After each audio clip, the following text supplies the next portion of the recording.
और अगर आपने एक बार मेरी बात समझ ली ना तो लिटरली विश्वास करना शायद ये वाला चैप्टर आप कभी भी नहीं भूलोगे। दोस्तों मेरे घर में एक बहुत छोटी सी मेरे भैया की बेटियां है, उसकी एक बहुत बेकार आदत है, वो जब रोती है तो दोस्तों उसके आंसू निकलते ही नहीं। One generation to next generation में जो कैरेक्टर लेके जाता है ना दोस्तों, वही तो जेनेटिक मटेरियल होता है। सर आज करे सो काल कर, काल करे सो परसों, इतनी जल्दी क्या पड़ी, जब जीना है बस। सर ये डीएनए जो होता है ना, वो अगर देखा जाए तो एक दूसरे के एंटी पैरेलल होता है। एंटी पैरेलल का मतलब डीएनए में एक स्ट्रैंड अगर 3' to 5' होती है तो दूसरी स्ट्रैंड बेटा 5' to 3' होगी। हेलो माय डियर फ्रेंड्स, क्या हाल समाचार, कैसे हैं आप सब?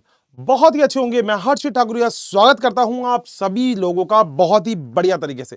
तो मेरे ख्याल से जितने भी मेरी गोरिल्ला आर्मी है वो बिल्कुल बहुत ही बढ़िया होगी, मस्त होगी, जबरदस्त होगी। पढ़ाई वढ़ाई तो तुम लोग बढ़िया कर ही रहे हो और इसी स्टेप में हाँ तुम्हारे टीचर भी दोस्तों क्यों पीछे रहे, एक स्टेप मैं भी तुम्हारे साथ हूं और मैं आज आप लोगों के लिए लेके आया हूं एक बहुत ही बढ़िया वाला माइंड मैप।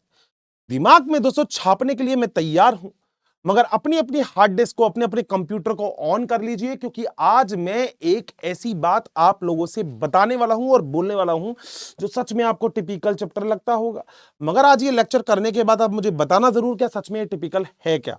देखो, बायोलॉजी और बॉटनी के अंदर चीजें आसान और टिपिकल केवल समझने के हिसाब से होती है, और अगर आपने एक बार मेरी बात समझ ली ना तो लिटरली विश्वास करना शायद ये वाला चैप्टर आप कभी भी नहीं भूलोगे। अच्छा, कभी कुछ कुछ बच्चे पता है क्या करते हैं, कुछ कुछ बच्चे देख के कहते हैं यार इसमें तो स्लाइड ज्यादा है और ये इतनी सारी स्लाइड है, चैप्टर तो बहुत टिपिकल होगा। बेटा देखो, एक बात याद रखना, माइंड मैप का मतलब ये बिल्कुल भी नहीं है कि मैं छोटा रखने के चक्कर में कुछ टॉपिक को उड़ा दूं, नहीं। हम लोग लगभग सारे इंपॉर्टेंट टॉपिक्स के बारे में बात करेंगे।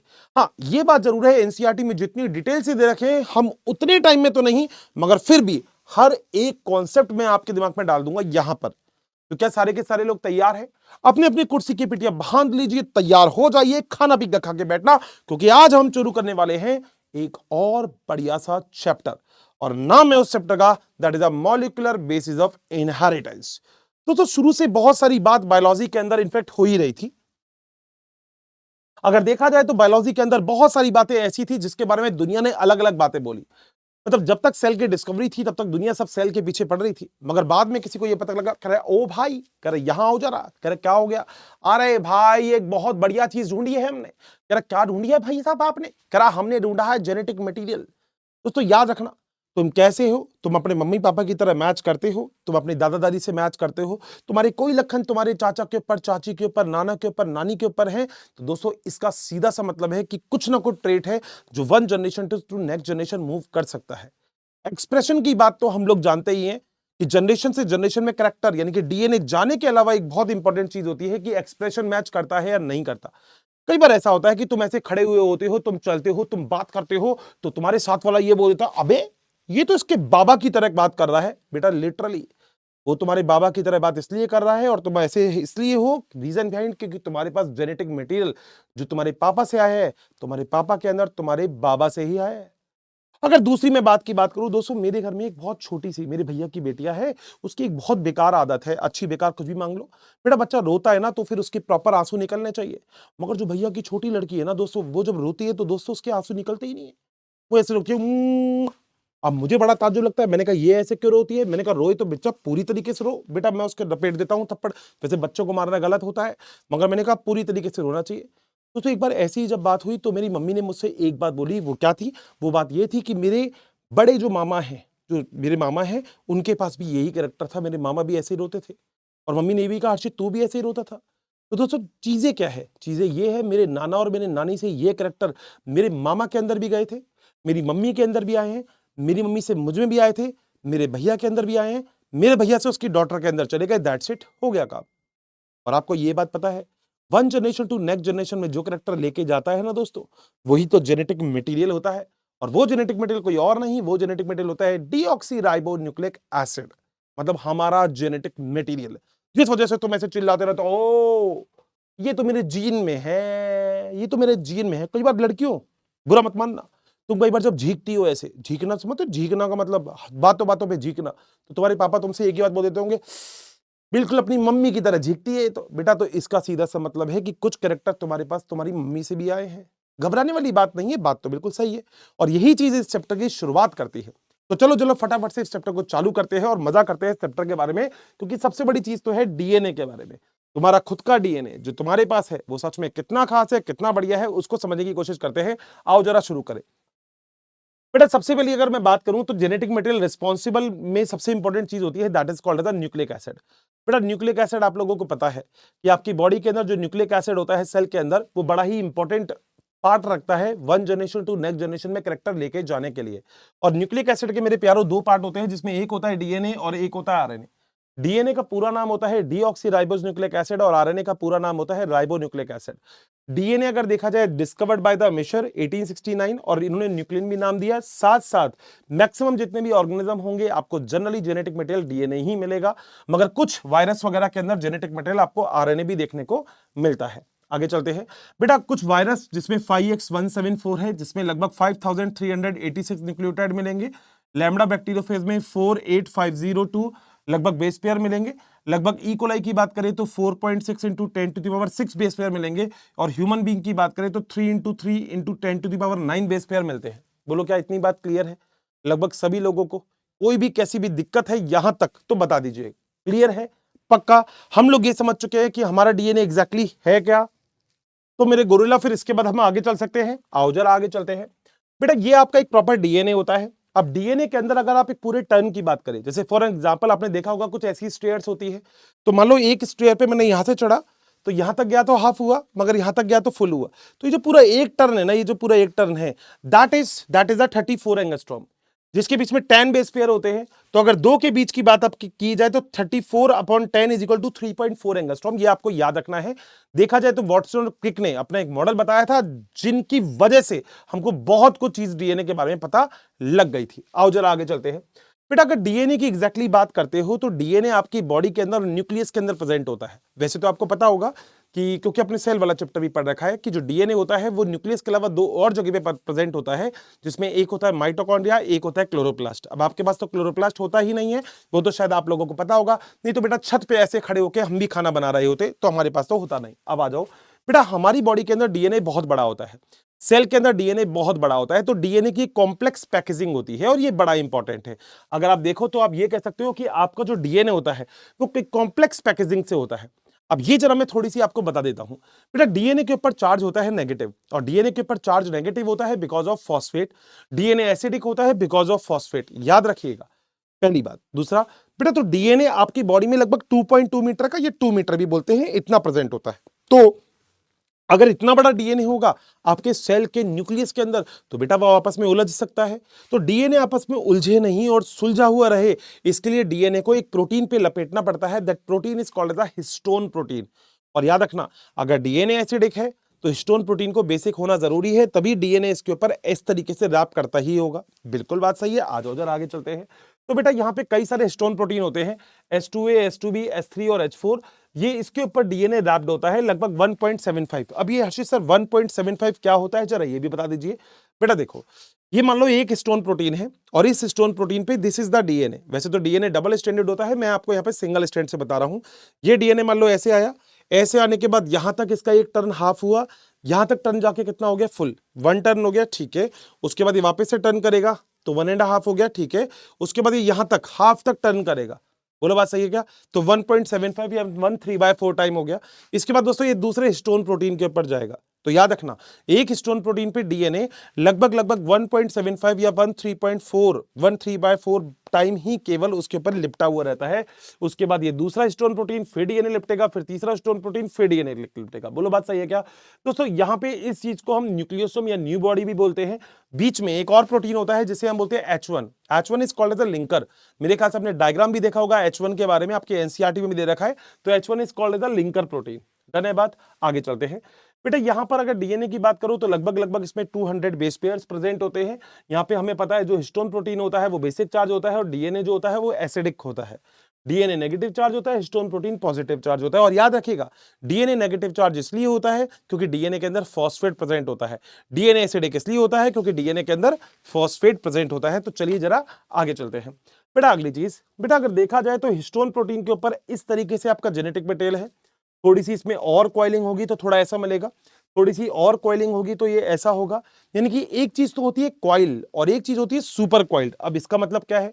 बेटा मान लो मेरे पास ये है, अब पता नहीं अगली बार ये काम करेगा नहीं करेगा, मैं इतने एक्सपेरिमेंट करूंगा तो इसके साथ।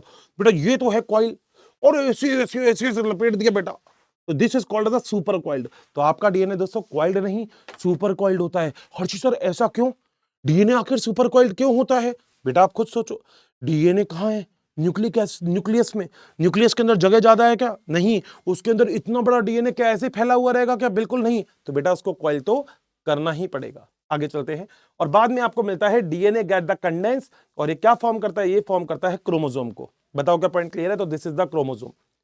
सही है। सो यहां पे आप देख रहे हो bats on string. Bats on string का मतलब जैसे अपने माला देखिए, माला जो हार होते हैं वैसा, तो बैट्स ऑन स्ट्रिंग भी हम इसे बोलते हैं।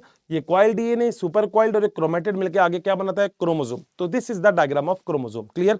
अब अगली चीज जो बड़ा ही इंपॉर्टेंट है, बेटा डीएनए के अंदर देखा जाए तो क्रोमेटिन के दो पार्ट होते हैं, और कोई भी बच्चा कंफ्यूज नहीं होगा। पहले तो डीएनए और क्रोमेटिन में ये सभी चीजें, डीएनए कंडेंस होकर क्रोमेटिन, क्रोमेटिन कंडेंस होकर क्रोमेटिड, और क्रोमेटिड कंडेंस होकर क्रोमोसोम बनाते हैं। अब यहाँ पे दो चीजें हैं, अगर आपके पास क्रोमेटिन रखा हुआ है तो क्रोमेटिन के दो पार्ट है, हेट्रोक्रोमेटिन और यूक्रोमेटिन। अब ये कैसे है? अगर आपने सेल वाला चैप्टर पढ़ा है तो सेल वाले चैप्टर में अगर मैं गलत नहीं हूं तो न्यूक्लियस की दूसरी तीसरी लाइन में एक बहुत ही प्यारी बात लिख रखी है। वो ये लिख रखी है कि डीएनए एसिडिक होता है, तो उसे हम एक बेसिक डाई से स्ट्रेन करते हैं, यानी कि क्रोमेटिन को एक बेसिक डाई से स्ट्रेन करते हैं। अब एनसीईआरटी में उस बेसिक डाई का नाम तो नहीं है, मगर बेटा क्या पता उसमें से क्वेश्चन आ जाए। तो वो तीन डाई होती है, एसिटोकार्मिन, हेमेटोजाइलिन और फल्गन। ये थ्री डाइज है। कौन कौन सी? एसिटोकार्मिन, हेमेटोजाइलिन और फल्गन। ये तीन अलग अलग डाइज है, जिन डाइज के थ्रू आप किसी भी चीज को यानी कि डीएनए को एग्जामिन कर सकते हो। अब बेटा मान लो ये थ्रेड है, धागा, भूल जाओ डीएनए है, इसके ऊपर आपने हिस्टोन मतलब इसके ऊपर आपने वही बेसिक डाई डाल दी। अब बेसिक डाई डाली क्यों? क्योंकि क्रोमेटिन खुद एसिडिक है। क्रोमेटिन एसिडिक क्यों है? क्योंकि बेटा वो बना हुआ है डीएनए से, और डीएनए खुद भी तो एसिडिक होता है, तो क्रोमेटिन भी एसिडिक है। आ जाओ भाई। तो अब क्या होगा? बेटा जहां पर थ्रेड ज्यादा होगा वहां पे डीएनए ज्यादा स्ट्रेन होगा, जहां पर थ्रेड कम होगा वहां पर डीएनए कम स्ट्रेन होगा। बिल्कुल बात सही है, आप करके देख सकते हो घर में, धागे के ऊपर कलर डाल देना, आपको पता लगेगा जहां पे थ्रेड ज्यादा है वो मोर स्ट्रेन है, जहां पे थ्रेड कम है वो कम स्ट्रेन है। अब पतंग उड़ाए हो कभी?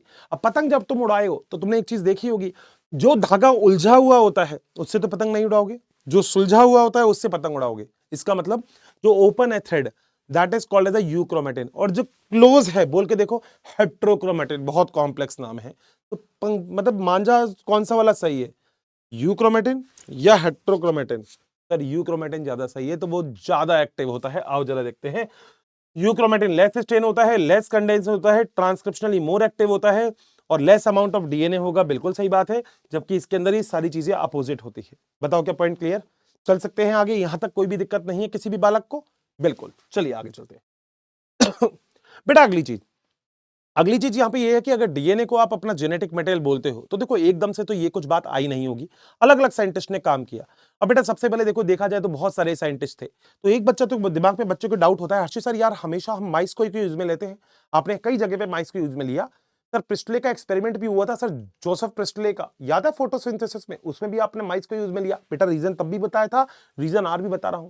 बेटा माइस को संभालना आसान होता है, माइस की प्योर वैरायटी को डेवलप करना आसान होता है, बेटा हाथी को संभालना आसान नहीं है।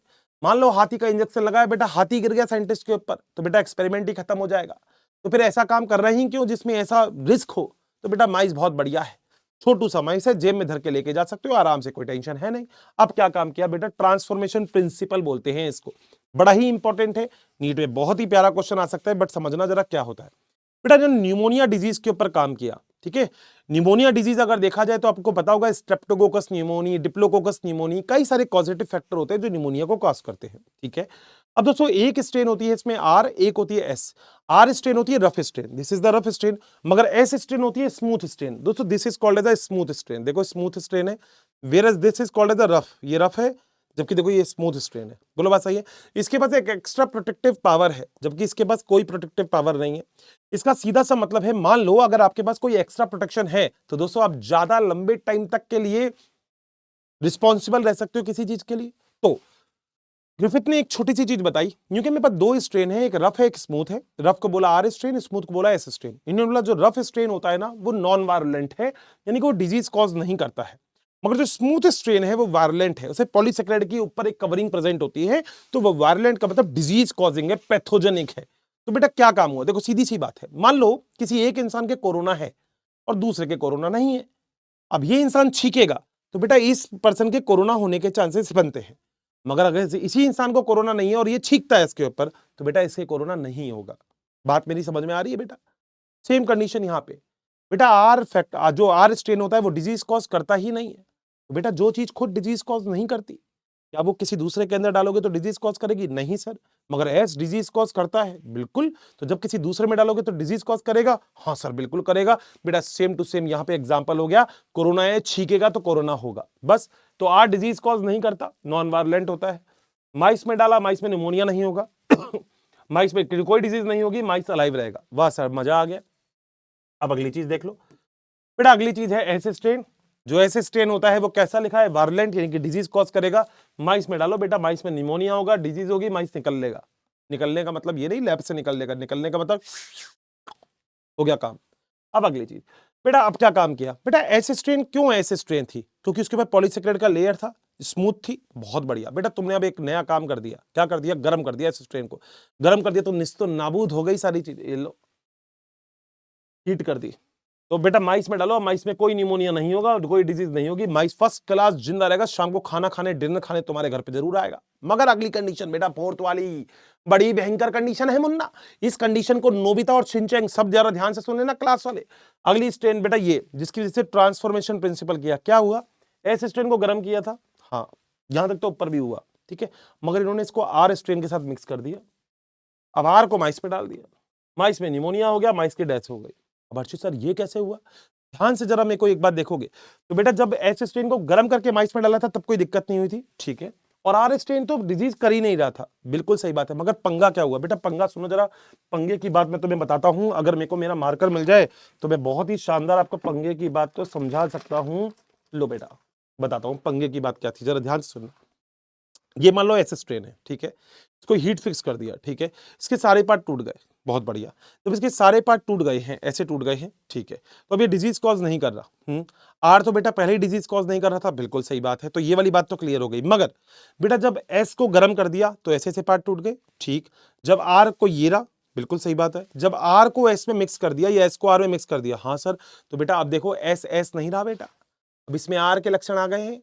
गलत बोल रहा हूं? हाँ, अब देखा जाए तो आर आर नहीं रहा, अब उसमें एस के कैरेक्टरिस्टिक्स आ गए। इसका मतलब बेटा अब ये वो नहीं रहा जिसको तुम जानते थे बेटा, ये अब डिजीज कॉज कर सकता है क्योंकि आर के साथ एस फ्री फ्री फ्री है, बस यही बात है। और this is called as a transformation principle of Griffith. क्योंकि अब आर ने आर की तरह काम नहीं किया, क्योंकि आर तो पहले भी डिजीज कॉज नहीं कर रहा था, अब आर आर नहीं रहा दोस्तों, दोस्त दोस्त ना रहा, वो तो बेटा अब एस बन गया है। बोलो बात सही है क्या? This is called as the transformation principal.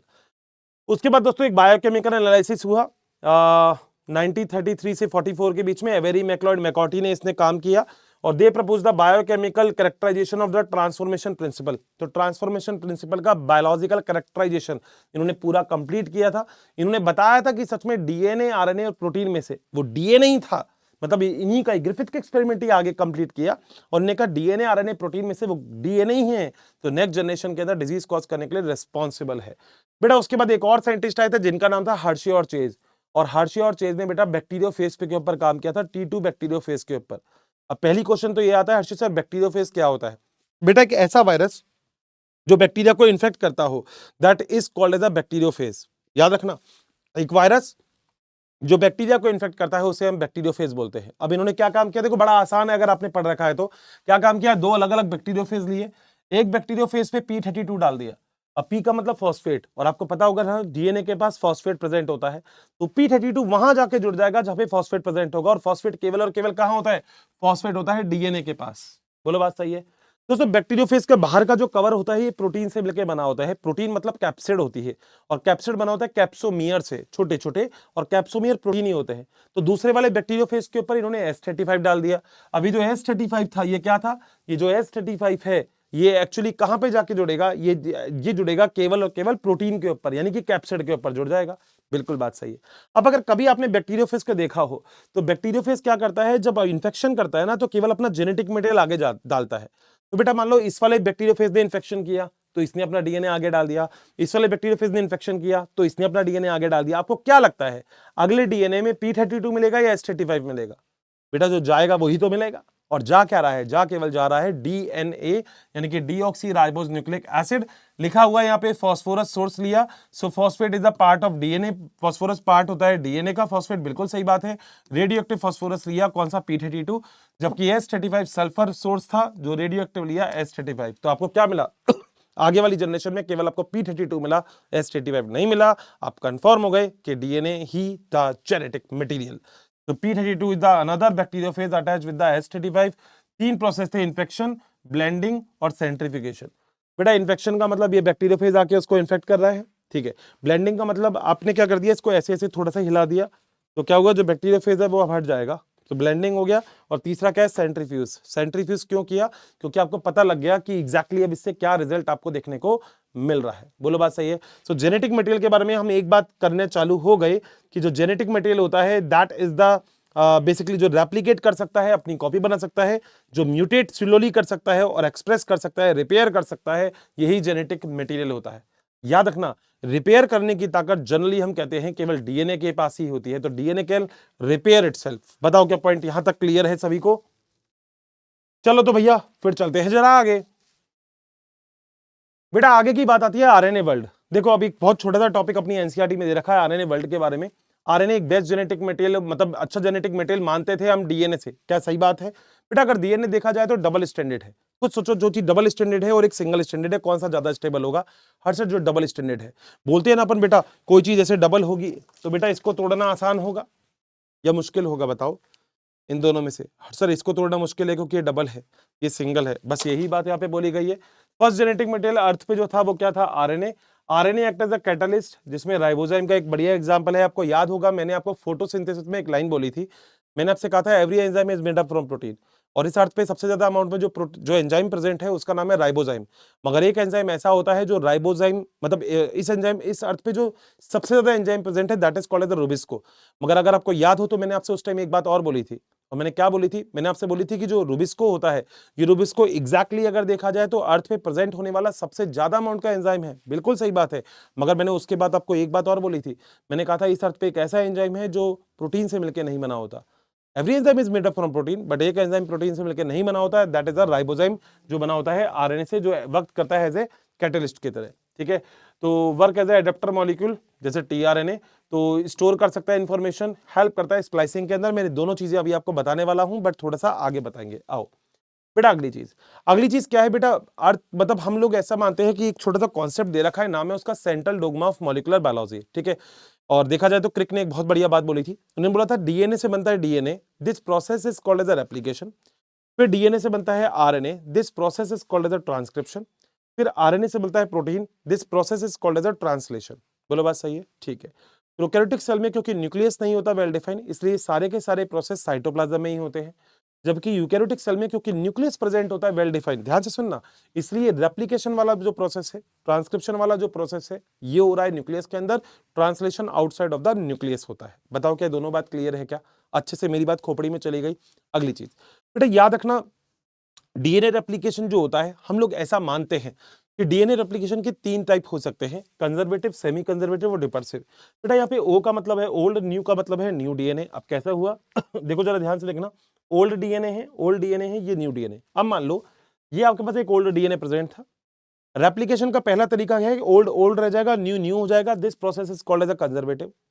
Semi conservative का मतलब है half of the DNA is old and half of the DNA is new, बिल्कुल बात सही है। और डिपर्सिव का मतलब है बहुत सारे पार्ट्स में कुछ ओल्ड है, कुछ न्यू है, कुछ ओल्ड है, कुछ न्यू है, and this process is called as a dispersive. But याद रखिएगा सबसे इंपॉर्टेंट जो होता है that is called as a semi conservative type of DNA. पहले ही स्टार लगा रखा है कि semi conservative type of DNA सबसे ज्यादा इंपॉर्टेंट होता है। बोलो कि आगे चल सकते हैं? अब आगे चीज देखो बेटा, डीएनए रेप्लिकेशन देखा जाए तो सेमी कंजर्वेटिव होता है, बिल्कुल सही बात है। 1958 में बैक्टीरियोफेज में अगर देखा जाए तो मेसेल्सन और स्टाल ने इसको बताया था, और प्लांट में वीसिया फावा या फावा बीन में टेलर ने इसको बताया था एग्जैक्टली अगर देखा जाए।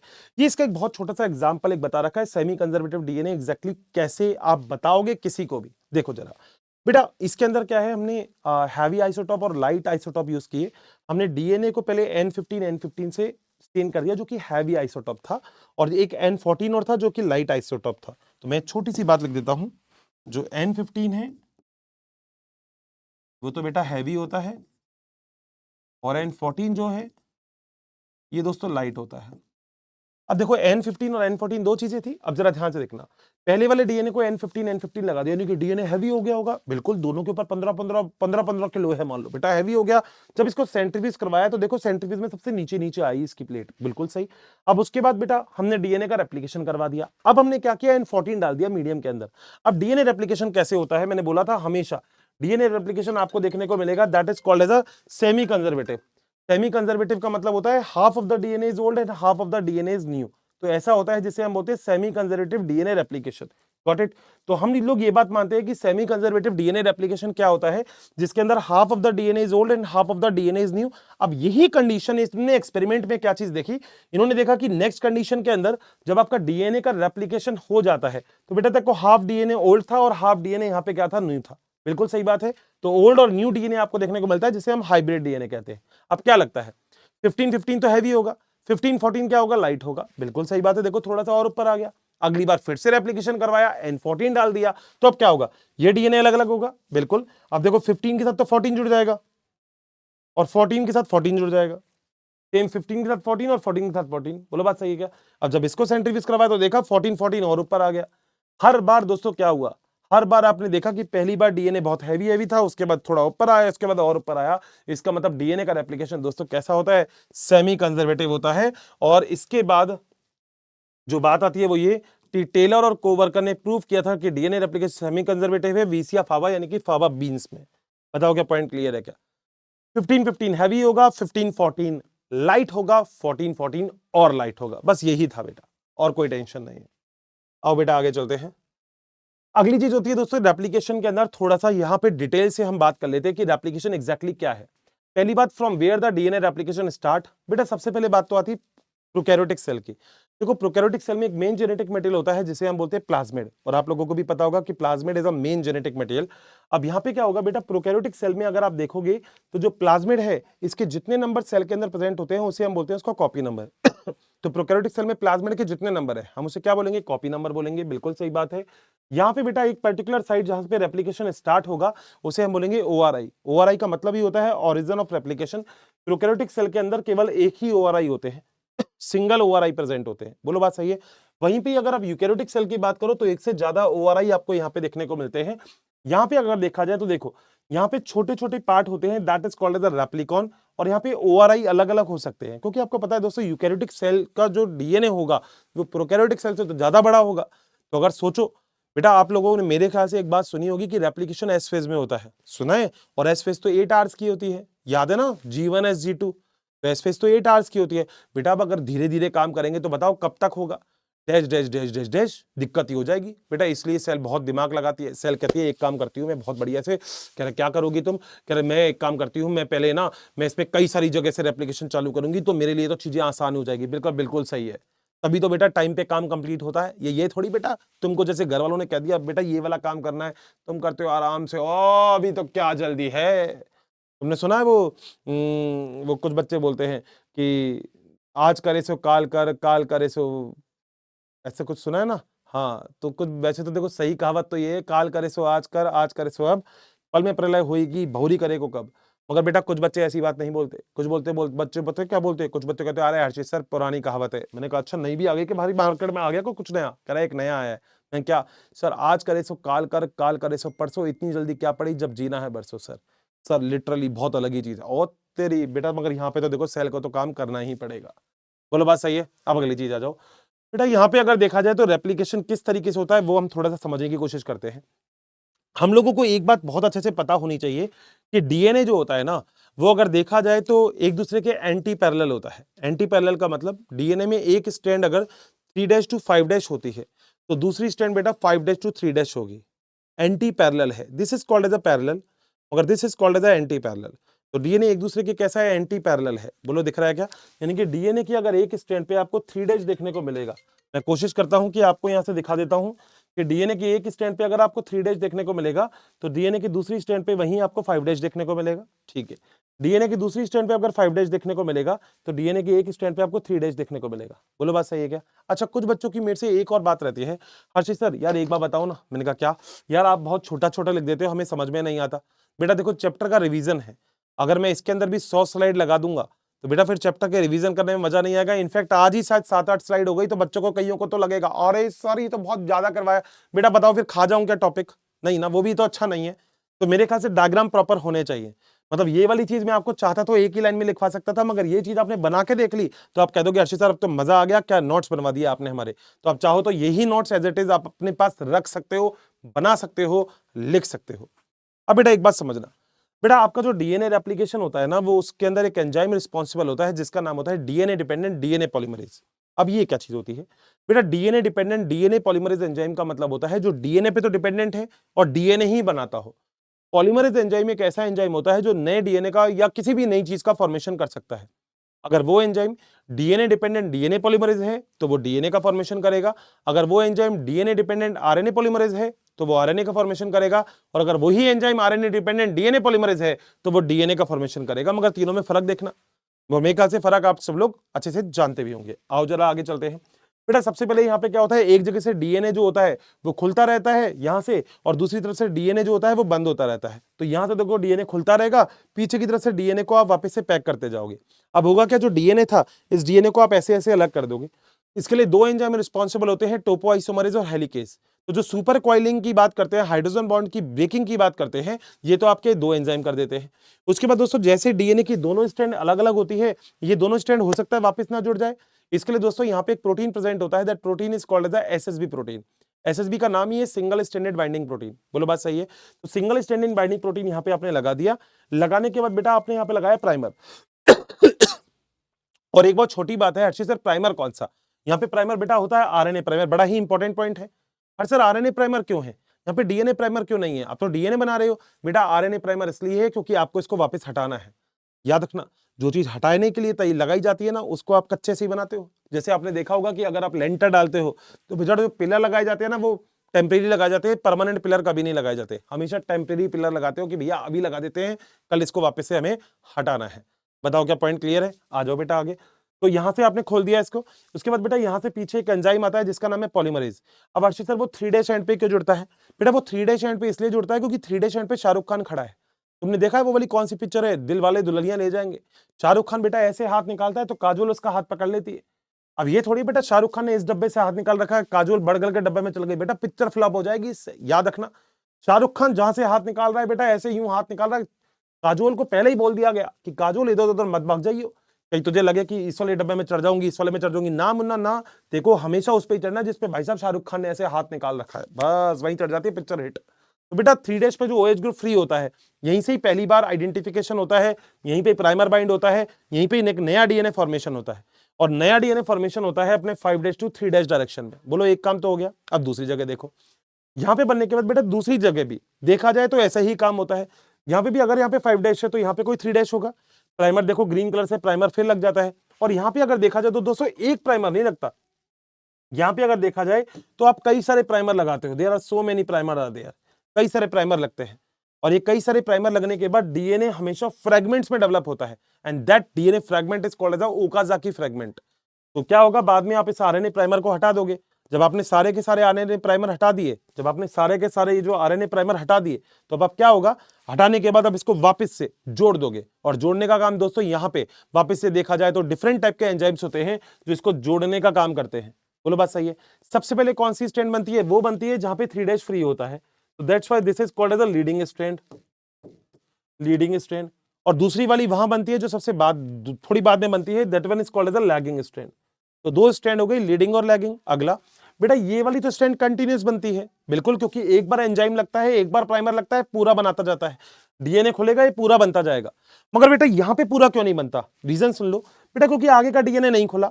और जो डीएनए पॉलीमरेज एंजाइम होती है वो एग्जैक्टली उसकी एक्टिविटी हमेशा एक ही डायरेक्शन में होती है। वो 5' से 3' डायरेक्शन में नया डीएनए फॉर्म करता है, यानी कि नया डीएनए जो बनेगा वो 5 to 3 बनेगा। मैं डीएनए की बात नहीं कर रहा, याद रखना। यहाँ पे दो अलग अलग चीजें होती है, अगर आप डिटेल से पढ़ोगे तो आपको पता लगेगा। एक टेम्पलेट होती है, एक नॉन टेम्पलेट होती है। मैं ये कह रहा हूं कि अगर यहाँ पे पॉलीमरेज एंजाइम होगा तो वो नया डीएनए जो बनाता रहेगा, नया डीएनए बनाएगा, तो उसकी जो डायरेक्शन है पॉलीमरेज एंजाइम की, वो डायरेक्शन ये होगी। बताओ क्या पॉइंट क्लियर? सभी लोगों को पता है लीडिंग लैगिंग क्या होगा, जो पहले बनेगा लीडिंग, जो बाद में बनेगा वो लैगिंग। बोलो बात सही है। कॉन्टिन्यूस कहां बनेगी, ऊपर, नीचे क्या बनेगी, डिसकॉन्टिन्यूस। बाद में बेटा ये ओकाजा की फ्रेगमेंट है, इनको हटा दोगे, सील कर दोगे, एक डीएनए से 2 डीएनए बन गया। ध्यान से देख लो, एक ओल्ड है, एक न्यू है, एक ओल्ड है, एक न्यू है। This process is called as a replication. बोलो क्या पॉइंट क्लियर है बेटा। अगली चीज यहीं पे ही आती है जो होती है आरएनए। बेटा आरएनए के बारे में बात की जाए तो जेनेटिक और जीनोमिक डीएनए, ये जेनेटिक मटेरियल की तरह काम कर सकता है टोबैको मोज़ेक वायरस में, मगर नॉन जेनेटिक आरएनए भी प्रेजेंट होता है, जैसे mRNA, rRNA, tRNA, messenger RNA, ribosomal RNA और ट्रांसफर आरएनए। एसएनआरएनए जो होता है वो स्मॉल न्यूक्लियर आरएनए होता है, जबकि एससीआरएनए जो होता है वो स्मॉल साइटोप्लाज्मिक आरएनए आपको देखने को मिलता है। बताओ क्या पॉइंट क्लियर है। वहां से यहां तक कैसी भी कोई भी दिक्कत है किसी को भी नहीं है। चलो आगे चलते हैं बेटा। अगले डायग्राम था आपके पास टीआरएनए का, जो क्लोवर लीफ जो मॉडल है वो आपको एक बार बताया हुआ है, और मेरे ख्याल से इस वाले डायग्राम में बस आप याद रखना कि ऊपर की तरफ, क्योंकि ट्रांसलेशन प्रोसेस में काम आता है, आपको पता ही होगा जब आपको प्रोटीन बनाना होता है तब। तो यहाँ पे बेटा एक एंड होगा 3 डैश और दूसरा एंड होगा 5 डैश। मगर एक बहुत बड़ी चीज आप याद रखना, यहाँ पे अगर देखा जाए ना बेटा, आरएनए को ध्यान देना, आरएनए को हमेशा 5 डैश टू 3 डैश डायरेक्शन नहीं पढ़ते हो, तभी बेटा this loop is called as the first loop, second loop, third loop, हम ऐसे बोलते हैं। इसे हम बोलते हैं डीएचयू, जो अटैच होता है अमीनो एसिड से हेल्प करने में वर्क करता है। ये होता है बेटा दूसरा वाला लूप जो होता है एंटीकोडॉन, जो कि एमआरएनए से बाइंड होगा। ये तीसरा वाला लूप है टीसाईसी, जो लार्जर सब यूनिट राइबोसोम की, क्योंकि बेटा बिना प्रोटीन फैक्ट्री के तो प्रोटीन बन ही नहीं सकता, तो इसकी भी जरूरत है। एक्स्ट्रा आर्म, बेटा एक्स्ट्रा आर्म कुछ लोग कहते हैं स्टेबिलिटी देता है, मगर इसके फंक्शन आज तक नॉलेज में है नहीं। ये डीएचयू लूप था तो ये डीएचयू आर्म हो गया, ये एंटीकोडॉन लूप था तो एंटीकोडॉन आर्म हो गई, ये टीसाईसी लूप था तो ये टीसाईसी आर्म हो गई। बोलो बात सही है। और ऊपर की तरफ अमीनो एसिड बाइंडिंग साइट है, आप ट्रांसलेशन में समझ जाओगे ऐसा क्यों है। ये यहीं से जाके अमीनो एसिड जुड़ेगा 3 डैश एंड पे। मैंने बोला था शाहरुख खान 3 डैश पे बैठा है बेटा, तो कोई भी नई चीज जुड़ेगी ना तो 3 डैश से। क्यों? क्योंकि 3 डैश पे एक OH फ्री होता है। मेरी स्टोरी का शाहरुख खान तो OH ही है। आओ बेटा आगे। डीएनए से डीएनए बन गया, आरएनए बन गया, मतलब आरएनए अब बनाना है अपन को। बेटा अगला प्रोसेस है, नाम है उसका ट्रांसक्रिप्शन। ट्रांसक्रिप्शन का मतलब आप बना रहे हो डीएनए से आरएनए। अब देखा जाए तो ये एचएनआरएनए होता है यूकैरियोटिक सेल में, हेटेरोजेनस न्यूक्लियर आरएनए, उसके बारे में मैं आगे आपको बता दूंगा। यहाँ पे क्या है बेटा, ये एक पूरा का पूरा डीएनए है, ठीक है। डीएनए में 2 चीज आप बताते हो, अपस्ट्रीम और डाउनस्ट्रीम। अपस्ट्रीम जो होता है यहाँ पे एक एंजाइम प्रेजेंट होता है, जिसे हम बोलते हैं ट्रांसक्रिप्शन एंजाइम बोल सकते हो। अब ये जो एंजाइम होता है ना, ये क्या होता है बेटा, एक एंजाइम होता है जिसे हम बोलते हैं होलो एंजाइम। अब होलो एंजाइम किससे बना होता है, कोर एंजाइम और सिग्मा फैक्टर। अब कोर एंजाइम क्या होते हैं, alpha, alpha dash, beta, beta dash और ओमेगा। इनके साथ जब सिग्मा फैक्टर जुड़ता है तो this is called as a holo enzyme. अब बात समझना क्या होता है, आपने वो देखा जनरेटर, जनरेटर को चाबी से ऐसे ऐसे चलाया जाता है, तो बेटा sigma factor is the key, चाबी है ये। और जो जनरेटर है this is called as a core enzyme. मगर बेटा कोर एंजाइम तब तक एक्टिवेट नहीं होगा जब तक उसके साथ ये सिग्मा फैक्टर अटैच नहीं होगा। बोलो बात सही है। मगर एक बार जैसे ही कोर एंजाइम एक्टिव हो गया, बेटा चाबी को हटा दो, सिग्मा फैक्टर को हटा दो, सिग्मा फैक्टर का कोई भी काम नहीं है फिर। अब यहाँ पे आपने लगा दिया, ये लगाने के बाद बेटा सीधी सी बात है, धीरे धीरे डीएनए आपका खुलने लगेगा। जब डीएनए आपका खुलेगा तो पहली बात तो जो सिग्मा फैक्टर होता है आइडेंटिफाइड करता है प्रमोटर रीजन, प्रमोटर का मतलब जहां से चीजें चालू करनी है, और सिग्मा फैक्टर एक्टिव करता है कोर एंजाइम को। बिल्कुल सही बात है, क्योंकि याद रखना कोर एंजाइम का मतलब कई एंजाइम का ग्रुप है, मगर ये तब तक एक्टिव नहीं होंगे, इंजन तब तक एक्टिव नहीं होगा जब तक चाबी नहीं लगाओगे। चाबी से एक बार इंजन एक्टिव हो गया तो बेटा चाबी हटा दो, क्योंकि अब तो इंजन एक्टिव ही रहेगा हमेशा, ठीक है। आगे चलते हैं। धीरे धीरे बेटा क्या होगा, डीएनए ओपन होता रहेगा, क्योंकि एक बार में तो पूरा डीएनए ओपन कर नहीं दोगे, आफत हो जाएगी। तो डीएनए खुलता रहेगा और आपके पास नीचे की तरफ एक आरएनए का फॉर्मेशन होता रहेगा। ये आप आरएनए बनाते रहोगे और ये आपके पास एक बहुत प्यारा आरएनए बन जाएगा। बोलो बात सही है क्या। जैसे ये आरएनए आपको बनाना है, जो फील करना है, तो आरएनए के नीचे होगा 5 डैश, ऊपर की तरफ आरएनए में होगा 3 डैश। ये बात तो आप जानते ही होंगे।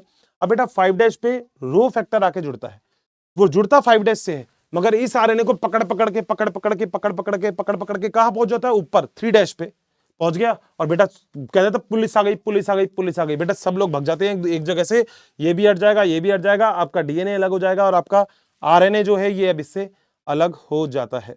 बोलो क्या पॉइंट क्लियर है क्या। याद रखना पहले एंजाइम आएगा, डीएनए खुलेगा, इलोंगेशन में नया जो आरएनए होगा वो बनना चालू होगा, उसके बाद उस आरएनए को बाद में टर्मिनेट करना पड़ेगा, जो कि रूह फैक्टर से होता है। चलें आगे बेटा, अगली चीज, ये बड़े काम की चीज है। प्रोकैरियोटिक सेल के अंदर replication and transcription and translation process occur in cytoplasm, क्योंकि वेल डिफाइंड न्यूक्लियस नहीं होता। जबकि अगर यूकैरियोटिक सेल की बात करें, ये रहा, तो रेप्लिकेशन और ट्रांसक्रिप्शन अगर देखा जाए तो न्यूक्लियस के अंदर होता है और जो ट्रांसलेशन होता है वो आउटसाइड द न्यूक्लियस होता है।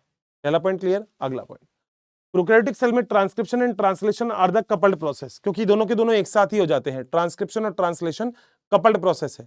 आपने सुना है पॉलीराइबोसोम वाला एग्जांपल, जिसमें आरएनए के ऊपर बहुत सारे राइबोसोम लग जाते हैं, तो ये वही चीज है। जबकि यूकैरियोटिक सेल के अंदर ये अलग अलग प्रोसेस है। यहां पे दोस्तों क्या होता है, एक एचएनआरएनए बनता है। अब हर्षित सर ये एचएनआरएनए क्या है? मान लो अभी मैं आपसे कर रहा हूं, आप कहोगे ये क्या था सर जो आपने बीच में बोला? बेटा सुनो, जो आपने समझा ना मेरी बात, वो तो था एक्सॉन कोडिंग जो आप समझ रहे हो, और ये जो है ना, दिस इज द इंट्रॉन जिसको आप नहीं समझ सकते। तो आपको क्या लगता है काम की चीज क्या है? एक्सॉन है, इंट्रॉन है? हर्षर काम का तो फिर इसका मतलब तो है, काम का तो हमारे पास एक्सॉन ही है, इंट्रॉन तो हमारे पास कोई काम का नहीं है।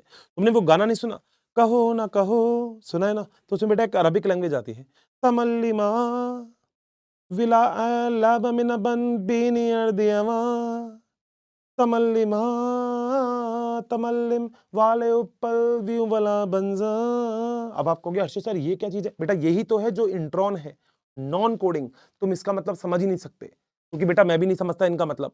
तो सीधी सी बात है, जो नॉन कोडिंग होगा उसको आपको हटाना है, and this process is called as splicing. आप क्या करेंगे, एक स्पेशल टाइप का एंजाइम यूज में लेंगे जिसका नाम होता है स्प्लाइसोसोम, और आप आरएनए की स्प्लाइसिंग कर देंगे। यानी कि आप क्या करेंगे, आप यहां से इंट्रॉन्स को रिमूव कर देंगे। तो देखो यहां पे स्प्लाइसिंग हो रही है, स्प्लाइसोसोम लग गए, एंजाइम लग गए, एंजाइम ने इसको फोल्ड कर दिया, और देखो एक्सॉन को एक साथ रख दिया, इंट्रॉन को अलग कर दिया। बोलो बात सही है क्या? And this is now called as a mRNA, क्योंकि एक ऐसा आरएनए जिसमें एक्सॉन भी होगा, इंट्रॉन भी होगा। बेटा दैट आरएनए जो कि यूकैरियोटिक सेल में मिलता है, that RNA is called as a hnRNA, heterogeneous nuclear RNA. मगर एक ऐसा आरएनए जिसके अंदर केवल और केवल एक्सॉन प्रेजेंट होंगे, that is called as a mRNA। बोलो बात सही है क्या? अगला बेटा एक वर्ड है, that is the concept of gene. आपके पास अगर डीएनए देखा जाए ना, तो उसमें स्मॉल पार्ट को जीन बोलते हो, और यही जीन टीआरएनए भी बना सकता है, आरएनए नहीं बना सकता है, एमआरएनए बना सकता है, टीआरएनए वगैरह कुछ भी चीज बना सकता है। लिखा हुआ जीन क्या है? सेगमेंट ऑफ डीएनए है, पार्ट ऑफ डीएनए है, और सीक्वेंट ऑफ न्यूक्लियोटाइड। तो आप कुछ भी चीज इसके अंदर लिख सकते हैं। आगे चलते हैं बेटा, अगली चीज होती है जेनेटिक कोड। और आप लोगों ने मेरे ख्याल से जेनेटिक कोड बिल्कुल अच्छे से पढ़ा भी है, और जेनेटिक कोड को देखा भी है आपने कि जेनेटिक कोड क्या होता है। जेनेटिक कोड अगर देखा जाए तो हम लोग ऐसा मानते हैं कि हम लोगों को एग्जैक्टली क्या करना है।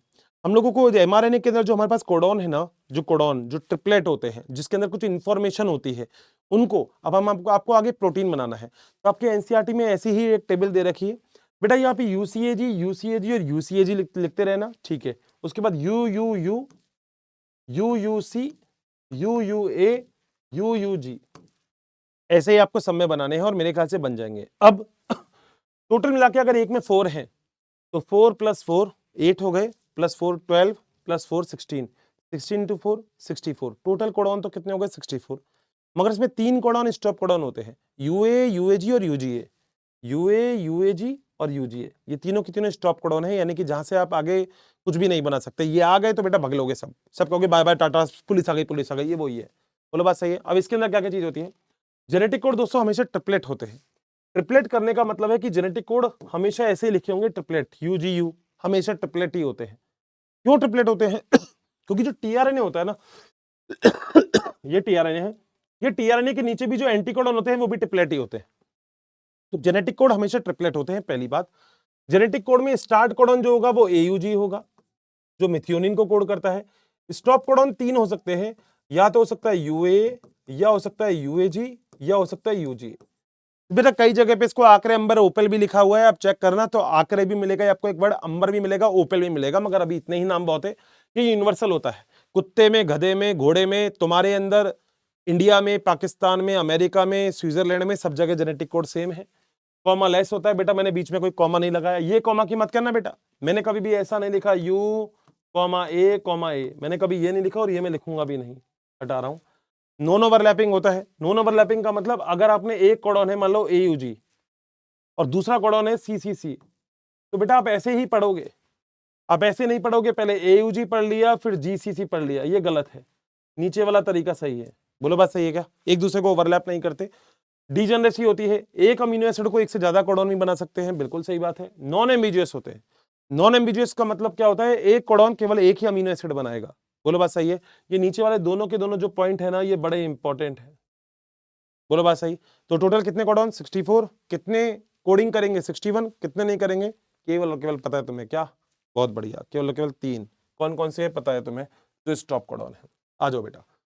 अगली चीज बेटा हमारे पास यहाँ पे एक प्रोसेस आता है जिसका नाम है ट्रांसलेशन। बेटा ट्रांसलेशन का मतलब क्या होता है? इसका मतलब होता है आरएनए से आपको बनाना है प्रोटीन, क्योंकि बेसिक काम तो दोस्तों यही था कि आरएनए से प्रोटीन बनाना है। प्रोसेस का नाम है ट्रांसलेशन। मैंने बताया था कहाँ होगा, चाहे प्रोकैरियोटिक सेल हो चाहे यूकैरियोटिक सेल हो, ये हमेशा साइटोप्लाज्म में ही होगा। ठीक है, अब क्या होता है बेटा, ये है आपका एमआरएनए।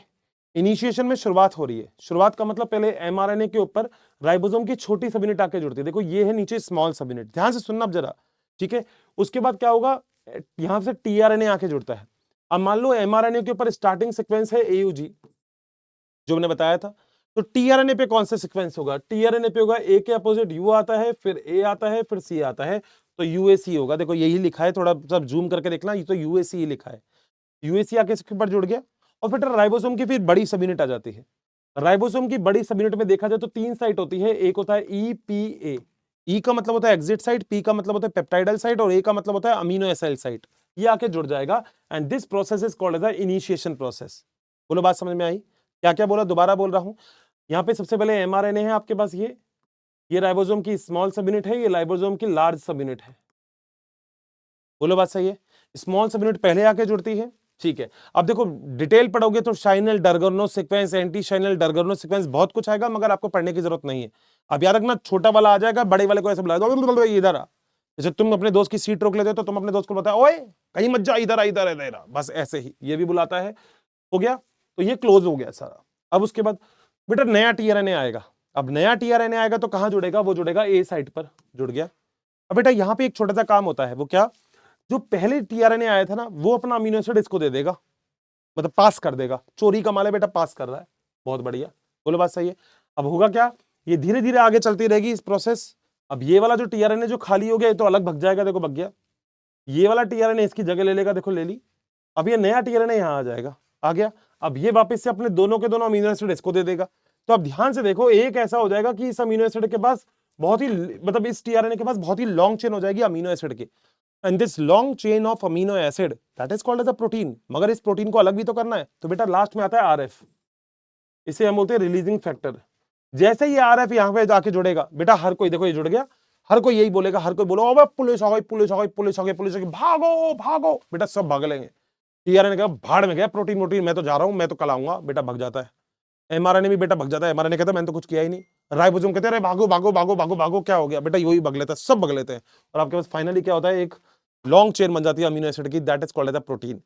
और दोस्तों इस प्रोटीन की लॉन्ग चेन बनने के बाद आप इसको पोस्ट ट्रांसलेशन मॉडिफिकेशन में भेज देते हो, जिसके अंदर आप इसका मॉडिफिकेशन कर देते हो, क्योंकि आपको पता है प्रोटीन के कई सारे टाइप होते हैं, बायोमोलिक्यूल पढ़ाई है आपने, primary protein, secondary protein, tertiary protein, quaternary protein. बोलो बात सही है? आगे चले, आ जाओ। अगला बेटा एक ह्यूमन जीनोम प्रोजेक्ट, थ्योरेटिकल छोटा सा पॉइंट है जो आइडेंटिफाइड किया था, यहां पे देख लेते हैं। Estimated gene in human DNA के अंदर sequence of 3 billion chemical base pair present होते हैं। ये हमारे स्टोर करता है डाटाबेस के अंदर। Improve tool for the data analysis के लिए हमने एचजीपी डेवलप किया। Transfer the related technique to the other sector, address ethical, legal and social issue that may also be the for the project. देखो human genome project क्या चीज है? वैसे देखा जाए तो ह्यूमन जीनोम प्रोजेक्ट एक बहुत ही बड़ा प्रोजेक्ट था। अभी मैं आपसे ये कहूं कि इस प्रोजेक्ट के अंदर सच में क्या कोई खामियां या कोई प्रॉब्लम नहीं आई? बेटा बहुत प्रॉब्लम आई। पहली प्रॉब्लम तो ये थी कि हमारे पास एक ऐसा जीन प्रेजेंट था जो बार बार अपनी जगह चेंज कर रहा था। हमने क्या किया बेटा, जीनोम की या जीन की सिक्वेंसिंग चालू कर दी। मतलब हमने ये देखना चालू कर दिया ए टी ऐसा आता है। मगर बेटा कई बार ये पंगा भी तो था, कुछ एक ऐसा पर्टिकुलर न्यूक्लियोटाइड जो अपनी जगह को बार बार चेंज करता रहता है। तो दोस्तों हम कभी भी उसका सीक्वेंस आइडेंटिफाइड ही नहीं कर पाए। और देखा जाए तो आप उसके बारे में पढ़ना कभी, उसका नाम होता है जंपिंग जीन, दूसरा नाम होता है ट्रांसपोजोन्स। तो वो एक बहुत ही पंगे वाली चीज होती है। तो यहाँ पे दोस्तों हमने कैसे काम किया, प्रोसीजर हमने कैसे किया? सबसे पहले हमने डीएनए को आइसोलेट कर लिया, उसके बाद हमने कन्वर्ट कर दिया उसके छोटे छोटे फ्रेगमेंट्स के अंदर।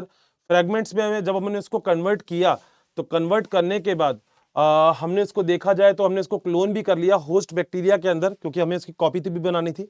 कॉपी बनाने के बाद हमने उसका सीक्वेंस कर लिया, फ्रेंगर और सेंगर और निकोलसन मेथड। मगर आपको ज्यादा याद करने की जरूरत नहीं है, आपको बस सेंगर मेथड ही याद करना है। उसके बाद दोस्तों आपने उसका अरेंजमेंट कर लिया, अरेंजमेंट करने के बाद उसको सीक्वेंस को कंप्यूटर प्रोग्राम के ऊपर चढ़ा दिया, बस इतना सा ही काम किया। और याद रखना देखो, वैसे तो अगर देखा जाए तो बहुत बड़ी बड़ी चीज थी ये, मगर हमने इतनी बड़ी चीज को ज्यादा बड़ी तरीके से तो क्या देखा, मगर हम ये बात समझ गए, क्योंकि देखो आप लोगों को भी एक चीज पता है कि डीएनए बड़ा इंपॉर्टेंट होता है। डीएनए में हर एक सीक्वेंस बड़ा इंपॉर्टेंट होता है, और हमें ये पता लग जाए कि ये सीक्वेंस क्या काम कर रहा है, तो हम आसानी से चीजों को समझ सकते हैं और समझा सकते हैं। एचजीपी क्लोजली एसोसिएटेड था बायोइन्फॉर्मेटिक्स से। बायोइन्फॉर्मेटिक्स का मतलब हमने इंफॉर्मेशन टेक्नोलॉजी के साथ बायोलॉजी को जोड़ दिया, कंप्यूटर जोड़ दिया दोस्तों, तो कितनी बड़ी बात हो गई। लास्ट सीक्वेंस जो किया गया वो क्रोमोसोम नंबर 1 था, बड़े ही इंपॉर्टेंट क्वेश्चन बन सकते हैं यहाँ से। जेनेटिक और फिजिकल मैप आजकल हमने डेवलप किया, रेस्ट्रिक्शन एंडोन्यूक्लियस और कुछ माइक्रो सैटेलाइट से, जिसे हम वीएनटीआर बोलते हैं। शायद आप लोग सब जानते होंगे, variable number of tandem repeat होता है वीएनटीआर, जो अपने आप में बड़ा इंपॉर्टेंट है। ठीक है, अगली चीज यहाँ पे अगर देखा जाए तो सी एलिगेंस के अंदर फ्री लिविंग नॉन पैथोजेनिक जो निमेटोड होता है, ड्रोसोफिला का, राइस का, इन सभी का हमने जीनोम प्रोजेक्ट के ऊपर हमने काम किया और बहुत ही अच्छे से हम इसको कंप्लीट कर लिया है। ह्यूमन जीनोम कंटेन करता है लगभग 3164.7 million nucleotide. Total number of gene होते हैं 30,000।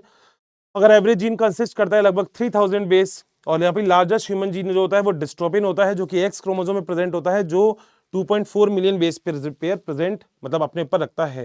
बोलो चले अगली चीज, यहाँ पे हमारी बॉडी की अगर बात करें तो 99.9% न्यूक्लियोटाइड जो होते हैं वो सेम होते हैं। 0.1% यानी कि 3 × 10⁶ जो होते हैं वो लगभग हमारे अंदर डिफरेंट होते हैं। वो वाली बात आप जानते होंगे। ये है डिप्लॉयड सेल के अंदर, ये है हैप्लॉयड सेल के अंदर, और मेरे ख्याल से आपको पता होगा डिप्लॉयड और हैप्लॉयड क्या होती है। जो मियोसिस के बाद बनती है वो हैप्लॉयड सेल, जो मियोसिस से पहले बनती है वो डिप्लॉयड सेल होती है। फंक्शन ऑफ द लगभग 50% जीन के आज तक पता नहीं है हमें। क्रोमोसोम 1 मोस्ट जीन रखता है, 2968 नीट के अंदर आ चुका है। वाई जो होता है वो 231 रखता है, ये भी नीट के अंदर बड़ा इंपॉर्टेंट है। Less than 2% of the genome code करते हैं प्रोटीन को, बाकी का क्या काम है हमें अभी तक नॉलेज नहीं है उसकी। दो टाइप के मेथड यूज में लेते हैं, ईएसआई एक्सप्रेस सीक्वेंस टैग जो आइडेंटिफाइड करता है gene code for the RNA, और दूसरा होता है सीक्वेंस एनोटेशन जो कि whole genome which contain the coding और नॉन कोडिंग, यानी कि इसके अंदर केवल एक ही चीज को लिया जाता है जो कि आरएनए को कोड करता है। ठीक है, ईएसआई के अंदर। मगर अगर सीक्वेंस एनोटेशन की बात करो तो सबको यूज में लेते हैं, जो काम का है जो काम का नहीं है, यानी कि और काम वाला भी। बोलो क्या पॉइंट क्लियर है? 100%। चलें आगे बेटा। अगली चीज बेटा, एक और बहुत छोटा सा पॉइंट है, जिस छोटे से पॉइंट का नाम क्या है, that is called as the lac operon. और मेरे ख्याल से आपने इसके बारे में मेरे से पहले भी कई बार सुना होगा, मगर आज मैं आपको एक बहुत ही अच्छी चीज बता रहा हूं जो आप लोगों को याद करनी है। बेटा लैक ऑफ एरॉन ना अगर देखा जाए तो सबसे ज्यादा इंपॉर्टेंट था, जैकब और मोनार्ड के थ्रू इसको बताया गया था। और ये सबसे इंपॉर्टेंट इसलिए क्योंकि ये बताता है कि एग्जैक्टली प्रोटीन किससे बनेगा, कैसे बनेगा, कब नहीं बनेगा, कब रुकेगा, ये सब चीजें बताने का काम, स्विच ऑन और स्विच ऑफ करने का काम क्या होता है, वो लैक ऑफ एरॉन में जैकब और मोनार्ड ने बताया था। बोलो बात सही है? तो किसने बताया था? ये बताया था जैकब एंड मोनार्ड ने। बेटा इसके अंदर दो चीजें याद रखनी है। पहली बात, मान लो ये इंजन है और इंजन के ऊपर ये पीछे तीन डब्बे लग रहे हैं। इंजन को कौन चलाएगा? ड्राइवर चलाएगा ट्रेन को, बिल्कुल सही बात है। और बेटा ये ट्रेन जा रही है दिल्ली से जयपुर, बिल्कुल सही बात। डब्बों के नाम दे दिए मैंने बीपीटी। ठीक है, बीपीटी क्यों बोल दिया? वैसे तो आप इसको ZYA भी बोल सकते हो, तो ZYA भी लिख रहा है। बेटा बीट का मतलब होता है बीटा गैलेक्टोसाइडेज, पी का मतलब होता है परमिएज, और टी का मतलब होता है ट्रांसएसिटाइलेज। तो बैचलर इन फिजियोथेरेपी, ये बहुत ही बढ़िया एग्जांपल याद हो गया। अब सुनो बेटा, मान लो गब्बर आ गया और गब्बर ने बेटा आंख पे पट्टी बांध ली ऑपरेटर के, तो क्या ऑपरेटर आगे जा पाएगा? नहीं अर्षित सर, ऑपरेटर तो आगे नहीं जा पाएगा, ऑपरेटर को दिखेगी ही नहीं सर आगे क्या करना है क्या नहीं करना। बहुत बढ़िया। तो ZYA पहुंच पाएंगे कहीं? नहीं अर्षित सर, नहीं पहुंच पाएंगे। ठीक है, मगर बेटा अब आगे सिंघम, बाजीराव सिंघम। अब बेटा सिंघम का काम करेगा, गब्बर को पकड़ लेगा, Gabbar you are under arrest. बेटा गब्बर की हो गई यहाँ पे टाइ टाइ फेस। क्या गब्बर अब डाल पाएगा पट्टी आंखों पे? बिल्कुल नहीं। क्या ड्राइवर ऑपरेटर ले जाएगा पूरी गाड़ी को आगे जहां पे भी जा रही है जयपुर? हाँ सर अब ले जाएगा। बस हो गया बेटा, कॉन्सेप्ट क्लियर है। अब यहाँ पे आ जाओ बेटा, ये कुछ चीजें होती हैं। अगर आप किसी जीन की बात करते हो तो एक तो आई होता है जिसे हम रेगुलेटर जीन बोलते हैं, जो कि एमआरएनए से प्रोटीन बनाता है। ये पी का मतलब प्रमोटर, ओ का मतलब ऑपरेटर, पीछे है ZYA तीन डब्बे। जेड में बी से बीटा गैलेक्टोसाइडेज, पी से परमीज और टी से ट्रांसएसिटाइलेज। अब मेरी एक बात समझ लेना अगर ध्यान से समझ पाओ तो, क्योंकि आपने पहले पढ़ रखा है। बेटा ये तो हमेशा एक्सप्रेस करेगा। अब मान लो इसने एक्सप्रेस करके कोई एक ऐसा करके प्रोटीन बना दिया, ये प्रोटीन अगर जाके ऑपरेटर पे जाके जुड़ गया ना बेटा, तो फिर ऑपरेटर की आंख पे पट्टी बंध गई। अब ऑपरेटर बेटा आगे नहीं जा पाएगा, ऑपरेटर कहेगा मैं तो फंस गया हूं भाई, मुझे तो कुछ दिख ही नहीं रहा है। ये तो पहली कंडीशन, बंद, कोई प्रोटीन नहीं बनेगा क्योंकि बेटा ट्रेन पहुंच ही नहीं पाएगी आगे। बोलो बात सही है? दूसरी कंडीशन में ये तो बनता ही बनता है, रिप्रेसर प्रोटीन तो बनेगा ही बनेगा इससे। मगर दोस्तों यहाँ पे होता क्या है, यहाँ पे इसके चारों तरफ एक बहुत ही शानदार चीज होती है जो जुड़ जाती है, that is called as the lactose. Singham और जैसे ये सिंगम इस पे जुड़ गया, ये लैक्टोज इस पे जुड़ गया, तो बेटा ये इसको ऑपरेटर से जाके बाइंड नहीं होने देगा। ऑपरेटर से सारा का सारा गाड़ी फर्स्ट क्लास चलेगी, स्टार्टिंग टू एंड तक इजीली पहुंच जाएगी, आपको कैसी भी कोई भी टेंशन होगी ही नहीं। And this is the final product. बोलो क्या पॉइंट क्लियर है? तो बस याद रखना दो छोटी सी चीज, ये तो बेटा गब्बर तो देखो दोनों पिक्चरों में प्रेजेंट है, यानी कि रिप्रेसर प्रोटीन तो दोनों में ही बनेगा। अगर रिप्रेसर प्रोटीन बना और सीधा इससे जाके चिपक गया तो बेटा काम खत्म। इसका मतलब है जेड वाई से प्रोटीन नहीं बनेगा, गब्बर ने आंख पे पट्टी बांध दी, काम हो गया। दूसरी कंडीशन ये रहा बेटा, सिंगम आ गया, सिंगम ने इसको पकड़ लिया बेटा, अब इससे कोई टेंशन नहीं है, आराम से यहीं टिकेगा, कोई दिक्कत वाली बात नहीं है। तो चलें आगे, पक्का क्लियर है? आ जाओ बेटा। एक आखिरी टॉपिक हमारे पास था, नाम था उसका डीएनए फिंगरप्रिंटिंग, और नो डाउट ये भी थोड़ा सा थ्योरेटिकल टॉपिक ही है। जैसे आपने अगर देखा था तो इससे पहले वाला जो डीएनए फिंगरप्रिंटिंग से पहले ह्यूमन जीनोम प्रोजेक्ट था, वहां से भी बहुत सारे थ्योरेटिकल चीज आती है, समझने वाली चीज इसके अंदर बहुत ज्यादा है चैप्टर के अंदर। तो it is also called as a DNA typing और डीएनए टेस्ट भी बोलते हैं। 1984 में एलिस जेफरी ने इसको डिस्क्राइब किया था। इंडिया के अंदर डॉक्टर लालजी ने, डॉक्टर वी के कश्यप ने भी इसके ऊपर वर्क किया था। डीएनए फिंगरप्रिंटिंग हेल्प करती है to specify of the DNA. तो DNA have the tandem repeat रखता है, जिसमें एक होता है शॉर्ट टेंडम रिपीट, एक होता है long tandem repeat. Long tandem repeat more than the 60 base pair का रिपीट रख सकता है, जबकि शॉर्ट टेंडम रिपीट के दो टाइप होते हैं, एक होता है मिनी सैटेलाइट, एक होता है माइक्रो सैटेलाइट। माइक्रो सैटेलाइट की अगर बात करते हो तो इसमें 1 to 6 बेस पेयर होते हैं, जिसे हम सिंपल सैटेलाइट रिपीट भी बोलते हैं। जबकि मिनी सैटेलाइट जो होता है इसमें 1 to 60 बेस पेयर होते हैं, जिसे हम वीएनटीआर बोलते हैं। और याद रखना, डीएनए फिंगरप्रिंटिंग होती है ना, उसके अंदर वीएनटीआर काम में आता है। अगर आपको याद हो तो सेल वाले चैप्टर में क्रोमोसोम था, क्रोमोसोम में एक जगह होती है सैटेलाइट, तो वहीं पे ही एक सबसे इंपॉर्टेंट चीज मिलती है वीएनटीआर। तो मिनी और माइक्रो दो टाइप के सैटेलाइट होते हैं, जिसमें वीएनटीआर तो बड़ा इंपॉर्टेंट है क्योंकि वो डीएनए फिंगरप्रिंटिंग में हमारी हेल्प करता है। दोस्तों मैं इतना मानूंगा और इतना चाहूंगा कि लगभग यहां तक के सारे पॉइंट आप लोगों को बिल्कुल अच्छे से क्लियर हो गए होंगे। चैप्टर बड़ा आसान है, मेरे ख्याल से आप लोगों को सभी लोगों को पढ़ रहा होगा। रेप्लिकेशन क्या होता है, डीएनए से डीएनए बनना रेप्लिकेशन होता है। ट्रांसक्रिप्शन क्या होता है जानते हो, बहुत बढ़िया याद है। Core enzyme sigma factor machine चालू कर दी तो बेटा ट्रांसक्रिप्शन चालू हो जाएगा, आप लोगों को सबको पता है। ट्रांसलेशन आपको पता ही है, क्या बनाएंगे, protein, long chain of amino acid. बोलो बात सही है? ठीक है। उसके बाद हमने जेनेटिक कोड पढ़ा था, मेरे ख्याल से वहां तक किसी को दिक्कत नहीं होगी। हमने लैक ऑपरेंट कॉन्सेप्ट पढ़ा, सिंगम कभी हम तो भूलना बस, ये कॉन्सेप्ट में अगर आपको मेरा सिंगम याद हो गया तो बेटा फिर मस्ती ही मस्ती, टेंशन ही नहीं है। बोलो क्या पॉइंट क्लियर है क्या? 100%। यहां तक मेरे ख्याल से जितना भी कॉन्सेप्ट मैंने आपको पढ़ाया है, किसी को कहीं भी कोई भी कैसी भी दिक्कत नहीं होगी। तो मेरे ख्याल से इस माइंड मैप में आपको बहुत ही ज्यादा मजा आया होगा। आई थिंक आपके जो छोटे छोटे कॉन्सेप्ट है वो बिल्कुल अच्छे से क्लियर हो गए होंगे। मिलते हैं फिर अपने अगले लेक्चर में। Till then bye bye, take care, thank you so much.